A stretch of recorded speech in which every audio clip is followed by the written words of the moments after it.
Fala galera, mais um vídeo aqui da Data Printer, eu sou o Natan. Recebemos essa máquina aqui hoje, o cliente estava reclamando de alguns barulhos dela de não estar puxando folha, tá? Então a gente brevemente deu uma olhadinha, já detectamos aqui, né, clips dentro da máquina, papel preso, né? O cliente também pediu para fazer a substituição das esponjas absorventes da máquina. Então essa manutenção aqui, galera, se vocês quiserem ver mais a fundo, tem um vídeo completo lá no nosso canal do YouTube, tá? Então aqui eu vou mostrar para vocês basicamente só como a máquina estava, né? Ela estava aqui imprimindo com bastante falha nas impressões, como você pode ver aqui, né?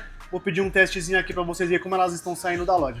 Galerinha, máquina 100%, tá? Como vocês podem ver aqui, ó, verificação perfeita. Então, para você que está com sua impressora parada aí em casa, quer trazer para manutenção, lembrando, estamos aqui na Rua dos Timbiras, número 160. Tem um vídeo completo no nosso canal no YouTube. E para você que está com esse probleminha na sua impressora também, quer fazer um reparo, chama a gente aqui nos nossos contatos que vamos fazer o melhor preço para você. Vem para melhor, vem para número 1.